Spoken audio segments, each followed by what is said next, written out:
Corona महामारी को लेकर आम लोग, समाज सेवक, कई जो लोग हैं वो बढ़ चढ़कर हिस्सा ले रहे हैं, लेकिन आरएसएस की भूमिका सामने नहीं आ रही। इस वक्त आरएसएस सामने कहीं पर भी नजर नहीं आ रहा है। आरएसएस को आप केवल वो देखते हो जो सोशल मीडिया पे और मीडिया पे दिखाया जाता है कि संघ जितना नीचे से होकर के लोगों तक पहुंच कर करके बहुत विनम्रता के साथ काम करता है, ऐसा दुनिया में कोई संगठन नहीं। बीजेपी का क्या मुख्य एजेंडा होगा पंजाब में आने वाले चुनाव में? भाजपा के अंदर सबसे जरूरी काम यह है कि जो लोग इसकी विचारधारा के साथ चलते हैं, यहाँ कोई व्यक्ति विशेष कुछ नहीं होता, यहाँ जो भी सर्वोपरि जो होती है वो विचारधारा होती है। क्या आपकी पार्टी किसान आंदोलन में कोई नेता किसान आंदोलन पे गया और हर तरह से किसानों को सेटिस्फाई करने की कोशिश की? लोग आम लोगों से मिलते हैं, क्या आप लोगों की जो बातें हैं, जो लोकल मुद्दे हैं, क्या ऊपर स्तर तक के जो आपके राजनेता बैठे हैं उन तक पहुंचती है? आज पंजाब ने कितने पैसे जमा कराए? हरियाणा पंजाब से काफी छोटा है, उसने इससे डबल कराए। हिमाचल ने इसके बराबर कराए। तो पंजाब खड़ा कहाँ है? क्यों पैसे नहीं है? भाजपा में थे तो भाजपा को गाली देते थे, कांग्रेस में है तो कांग्रेस को गाली देते हैं, आप है तो उनसे लड़ाई करते हैं। तो ये है कहाँ, क्या करना चाहते हैं, ये सिद्धू साहब को छोड़ो, उनको तय करने दो, हमें क्या करना है।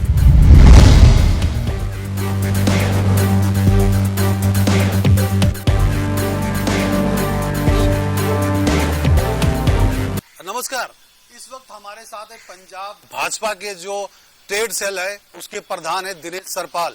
दिनेश सरपाल का काफी जो है अच्छी भूमिका है लुधियाना के अंदर। उन्होंने बढ़ चढ़कर हर प्रोग्राम में हिस्सा लिया है, चाहे छोटे स्तर का हो चाहे बड़े स्तर का हो। आपको बता दें कि हर प्रदर्शन में सबसे आगे रहते हैं, चाहे किसी आम आदमी पार्टी हो चाहे कांग्रेस के खिलाफ हो। तो हमारे साथ इस वक्त दिनेश सरपाल जी हैं।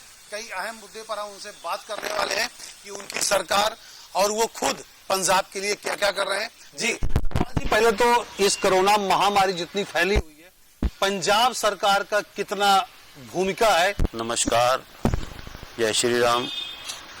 अब रहा सवाल पंजाब सरकार का, तो मैं समझता हूं कि सरकार टोटल नाकाम है।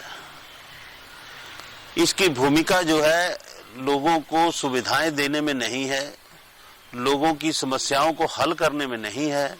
इसकी जो भूमिका है आज लोगों की समस्याएं बढ़ाने की तरफ ज्यादा है।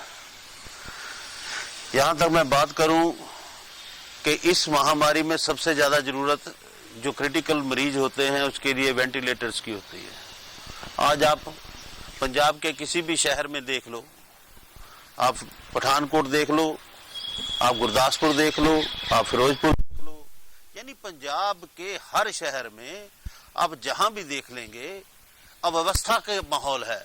और पंजाब बुरी तरह से इस मामले में विफल रहा है कि केंद्र सरकार से आए हुए जो भी राहत सामग्री है उसका प्रयोग करने में विफल है। हम व्यापारी वर्ग के साथ ताल्लुक रखते हैं और व्यापारी वर्ग जो है सरकार के साथ आप देख रहे हैं टोटल। जब किसानों ने भी बोला कि दुकानें खोले तो हमारा व्यापारी नहीं उठा, किसी ने नहीं कहा कि हम खोलेंगे।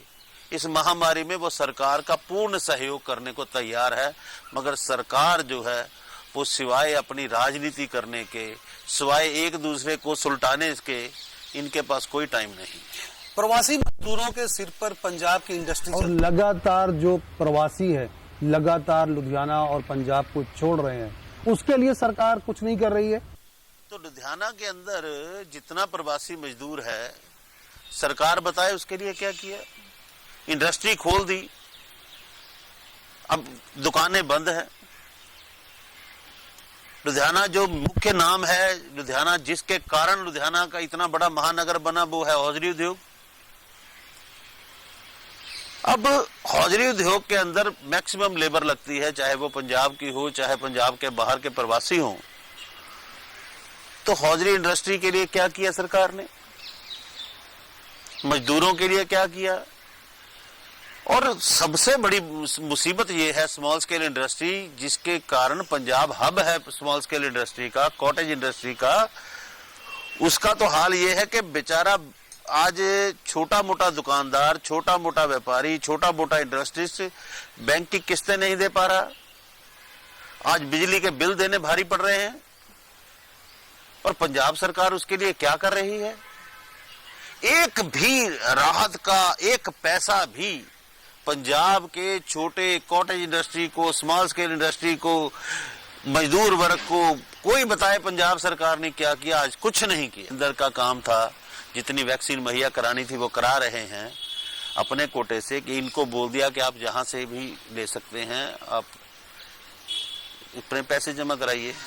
आज पंजाब ने कितने पैसे जमा कराए? हरियाणा पंजाब से काफी छोटा है, उसने इससे डबल कराए। हिमाचल ने इसके बराबर कराए। तो पंजाब खड़ा कहां है? क्यों? पैसे नहीं है।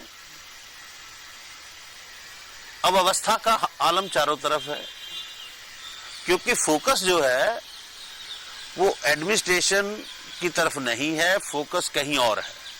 प्रमुख कारण उसका ये है, पंजाब में और कोई कारण नहीं। लोग बहुत प्यारे हैं, बहुत अच्छे लोग हैं, टोटल सहयोग करते हैं, मगर ये सरकार जो है वो उनका सहयोग लेने के बावजूद खुद कुछ नहीं करती। प्रधान जी, एक चीज और है कि पंजाब में जो पार्टी है वो अपना अपना एजेंडा तैयार कर रही है। बीजेपी का क्या एजेंडा है? आम आदमी पार्टी ने तो एजेंडा अपना मुद्दा बना लिया बिजली का। आपने पता है गुरु ग्रंथ साहब की बेअद भी हुई, और आपको पता है कि नशे का मुद्दा है। बीजेपी का क्या मुख्य एजेंडा होगा पंजाब में आने वाले चुनाव में? देखिए, बीजेपी का मुद्दा, बीजेपी हमेशा राष्ट्र के साथ रहती है। राष्ट्र निर्माण हमारा प्रथम उद्देश्य होता है। जो बहु बेटियों की अस्मत लूटी जा रही है, जो जगह जगह इंडस्ट्री के आगे झंडे लगा करके इंडस्ट्री बंद कराई जा रही है, जो लोगों के घरों को तंग किया जा रहा है, यानी हर गली के नुक्कड़ पे यह मुद्दा है। पिछले 5 साल होने के करीब आए, सरकार ने क्या किया? कुछ भी नहीं किया। जितने वादे थे वो कोई पूरे नहीं हुए। मुद्दे ही मुद्दे हैं, हर वर्ग के साथ मुद्दे हैं। नौजवानों के साथ अलग मुद्दे हैं, नौकरी नहीं मिली। महिलाओं के साथ मुद्दे हैं कि उनकी जान माल की रक्षा कौन करेगा, उसकी आसमत की रक्षा कौन करेगा। पुलिस प्रशासन का क्या हाल है। यानी हर मुद्दे पे हम लोग लड़ेंगे, घर घर जाएंगे और जा रहे हैं। एक चीज है कि आप लोग आम लोगों से मिलते हो, क्या आप लोगों की जो बातें हैं, जो लोकल मुद्दे हैं, क्या ऊपर स्तर तक के जो आपके राजनेता बैठे हैं उन तक पहुंचती है? देखिए, भाजपा जो है ना, इसकी एक खासियत बहुत दूसरी पार्टियों से, ये बिल्कुल अलग तरह की विचारधारा की पार्टी है। यहां नेता ऊपर से नहीं आते, यहां राजा के घर राजा पैदा नहीं होता। यहां जो भी आएगा वो नीचे से आएगा। आज जितने भी मुख्यमंत्री जो भाजपा के हैं उनको देख लो, आज प्रधानमंत्री देख लो, आज हमारे प्रदेश अध्यक्ष देख लो, ये सब नीचे से ही गए हुए लोग हैं। अब हमें देख लो, कहां गली की नुक्कड़ से चले हुए, आज 5 बार प्रदेश संयोजक की जिम्मेवारी मिल गई। तो हम लोग कौन हैं? ये पार्टी वाले बड़े अधिकारी कौन हैं? हमारे ही जैसे लोग हैं। और हमारे में कभी इतना फर्क नहीं होता है कि अगर कोई बड़ा अधिकारी है, आज नड्डा जी है, तो हमें कोई बात कहने के लिए कोई संकोच नहीं है। तो हमारे हर छोटे से छोटे कार्यकर्ता की बात जो है बड़े ध्यान से सुनी जाती है। जी, एक चीज और बात है कि इस कोरोना महामारी को लेकर आम लोग, समाज सेवक, कई जो लोग हैं वो बढ़ चढ़कर हिस्सा ले रहे हैं, लेकिन आरएसएस की भूमिका सामने नहीं आ रही। इस वक्त आरएसएस सामने कहीं पर भी नजर नहीं आ रहा है। आप ध्यान नहीं दे रहे, आप ध्यान नहीं दे रहे। आरएसएस कभी भी मीडिया के जरिए काम नहीं करती।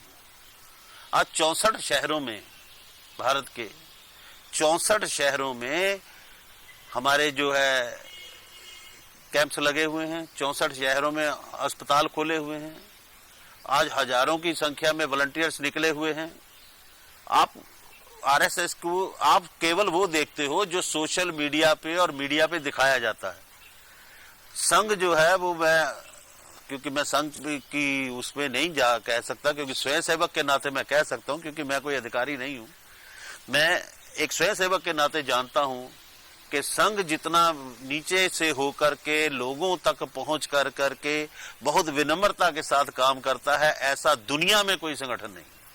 जिस तरह अरुण नारंग के साथ पंजाब में हुआ है, वो विधायक हैं आपके, तो बीजेपी की हालत किस तरह है, किस तरह आप लोग उनके बीच जाओगे, पोजीशन कैसी? जैसे बंगाल में आपकी काफी बड़ी हार हुई है, ठीक है, तो किस तरह आप अब काम करना चाहोगे पंजाब में? मैं ये बात मुझे समझ नहीं लगी कि हमारी हार कैसे हुई है।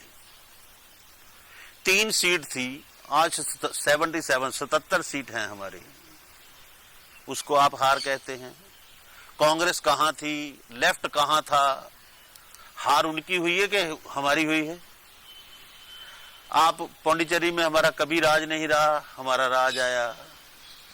बाकी जो स्टेटें थी सब में हमारा परफॉर्मेंस बढ़ा, यहां भी 3 से हम 77 हुए।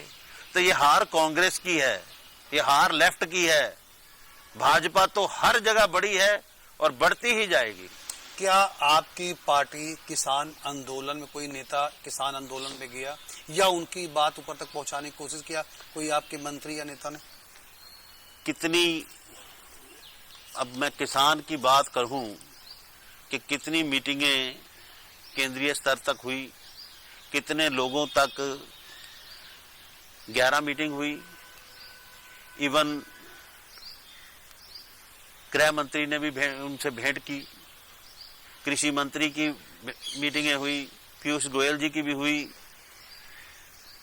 और हर तरह से किसानों को सेटिस्फाई करने की कोशिश की गई। जिस तरह से आपसे बात करें कि जिस तरह बंगाल में से प्रधानमंत्री का चेहरा सामने लाया गया था, क्या आप विधानसभा जो पंजाब में चुनाव आने वाले हैं उसमें सीएम का चेहरा लाएंगे या मोदी जी के नाम से ही चुनाव लड़ा जाएगा पंजाब में? देखिए, ये पार्टी अलग अलग स्टेट में अपना जो उस टाइम के हिसाब से रणनीति बनाती है। हम लोग वो हैं जो उस रणनीति के अनुसार काम करते हैं।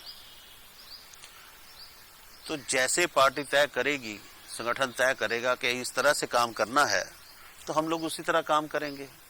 तो कहीं चेहरा लाया जाता है, कहीं चेहरा नहीं लाया जाता। तो ये पार्टी स्टेट बाय स्टेट अपना तय करती है, उसमें कोई ऐसा नहीं है कि किया जाएगा कि नहीं किया जाए, कोई पक्का रूल नहीं है। अगर नवजोत सिंह सिद्धू दोबारा बीजेपी में वापस करना चाहें तो उस पर क्या कहेंगे आप? देखिए, मेरा ये स्तर नहीं है कि मैं इतने बड़े लेवल की बात कर सकूं, मगर मुझे नहीं लगता कि उनको भाजपा में कोई जगह होगी। बाकी ये पार्टी हाईकमांड तय करे। अगर वो आते हैं कि मैं भाजपा के विचारधारा के साथ सहमत होकर के, पहला तो भाजपा के अंदर सबसे जरूरी काम ये है कि जो लोग इसकी विचारधारा के साथ चलते हैं, यहाँ कोई व्यक्ति विशेष कुछ नहीं होता। यहाँ जो भी हो, सर्वोपरि जो होती है वो विचारधारा होती है। जो इस विचारधारा के साथ चल सकेगा तो वेलकम है, जो नहीं चल सकेगा वो ठीक है, जहां बैठा है बैठा रहे। क्योंकि नवजोत सिंह सिद्धू लगातार अपने पार्टी के मुख्यमंत्री पर हमला कर रहे हैं। ये उनका मामला है जी, उनकी मुझे कुछ आज तक समझ नहीं लगी वो करते क्या हैं। भाजपा में थे तो भाजपा को गाली देते थे, कांग्रेस में है तो कांग्रेस को गाली देते हैं, आप है तो उनसे लड़ाई करते हैं। तो ये हैं कहाँ, क्या करना चाहते हैं, ये सिद्धू साहब को छोड़ो, उनको तय करने दो, हमें क्या करना है उसमें। प्रधान जी, एक चीज और है, अकाली दल आपका अलायंस था और बहुत दिनों से था, क्या उसके अलायंस टूटने से बीजेपी को नुकसान हुआ है पंजाब में? नहीं जी, बहुत फायदा हुआ, आज भी फायदा हुआ है, भविष्य में भी फायदा होगा। भाजपा, ये पिछला जो लोकसभा चुनाव हुआ था तो अकाली दल को कौन सी वोट पड़ी थी? जितना इन्होंने चुनाव लड़ा, चाहे वो उनके प्रदेश जो उनके अध्यक्ष हैं सुखबीर जी, चाहे उनकी धर्मपत्नी हैं, जो चुनाव जीती हैं, तो माननीय श्री नरेंद्र मोदी जी की बड़े आदम का दौर, उनसे भी बड़े बड़े 40-40 फीट के इन्होंने कटआउट लगवाए थे तो जीते हैं।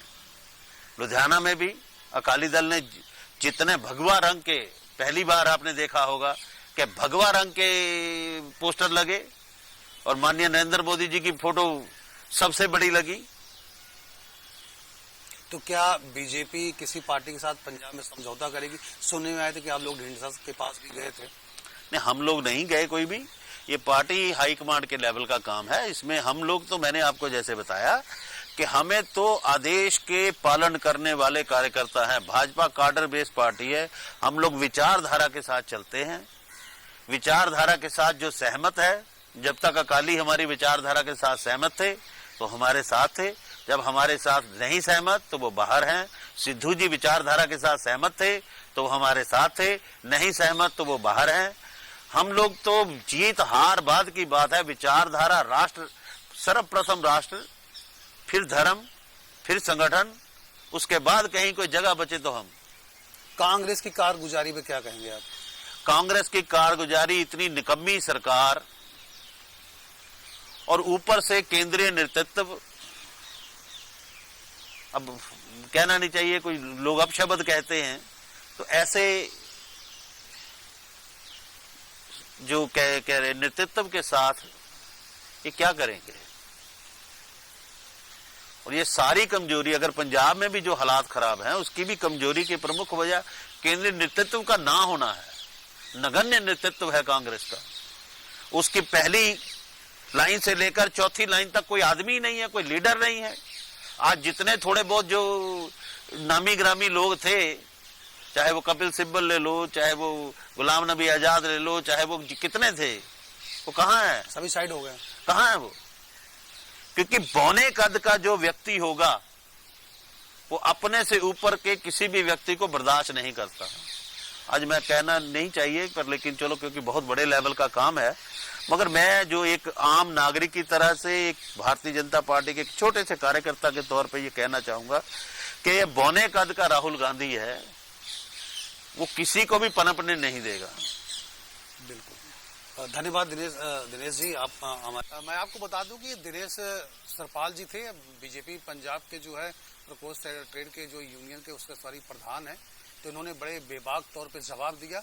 हम फिर दोबारा किसी नए शख्स के साथ आपके साथ रूबरू होंगे। नमस्कार।